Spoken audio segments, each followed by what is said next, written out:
राजनगर।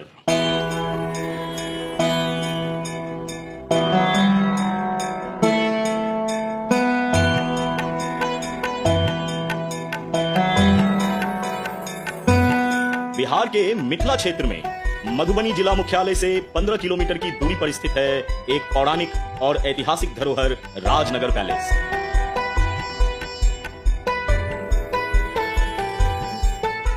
ये राजमहल अद्वितीय भारत या फिर यूं कहें कि इनक्रेडिबल इंडिया का जीता जागता स्वरूप है। तो आइए मैं बिहार हूं के आईने के माध्यम से जानिए बिहार की समृद्ध विरासत की गाथा राजनगर पैलेस। 1500 एकड़ में फैले मधुबनी के राजनगर पैलेस का निर्माण दरभंगा रियासत के महाराज रामेश्वर सिंह ने करवाया था।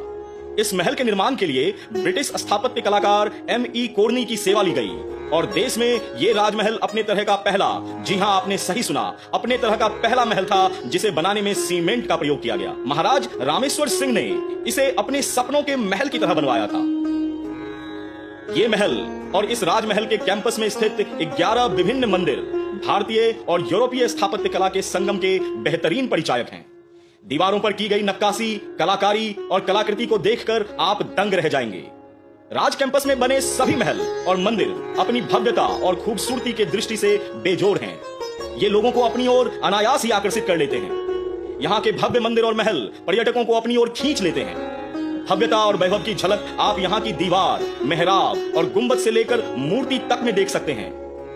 यहाँ के शिल्प और कलाकृति में आपको हर तरफ मिथिला पेंटिंग के साथ साथ देसी विदेशी दोनों शैली का अनुपम समागम देखने को मिलेगा।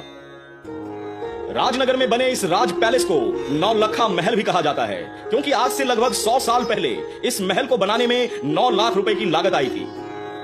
मिथिला की संस्कृति और वैभव को अपने अंदर समेटे ये भव्य महल मिथिला के गौरवशाली इतिहास को आज के आधुनिक परिवेश के सामने रखता है।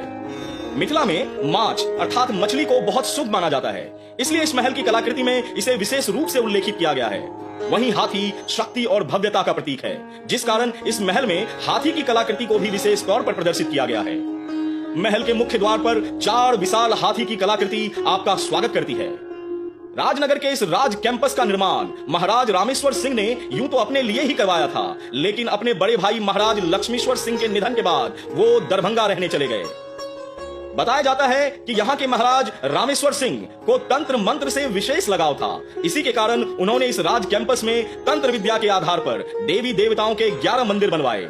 यहाँ स्थित काली मंदिर, इसके बारे में कहा जाता है कि महाराज रामेश्वर सिंह ने अपनी तंत्र साधना की पूर्ण आहुति देने के बाद ही इस मंदिर की स्थापना की थी। 1870 में बने महाराज रामेश्वर सिंह के सपनों के महल को न जाने किसकी नजर लग गई कि महाराज के बड़े भाई श्री लक्ष्मेश्वर सिंह के निधन के बाद जब महाराज रामेश्वर सिंह दरभंगा चले गए और फिर इसी बीच 1934 में भीषण भूकंप आया और उस भूकंप ने इस महल को व्यापक क्षति पहुंचाई। उसके बाद इस महल के पुनरुत्थान पर कुछ विशेष ध्यान नहीं दिया गया। आज इस महल की हालत देखकर मिथिला का गर्व चकनाचूर हो जाता है। इस नौलखा महल की जर्जर अवस्था दुख और अपमान का बोध एक साथ कराती है। आजादी के बाद से यह और उपेक्षा का शिकार होता चला गया।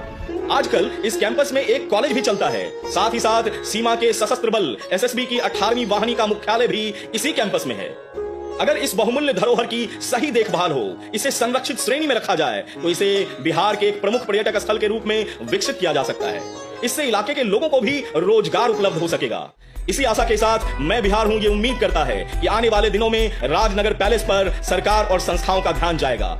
बिहार की समृद्धि की गाथा लिए ऐसे कई जानकारी लेकर आप तक आता रहेगा। मैं बिहार हूं।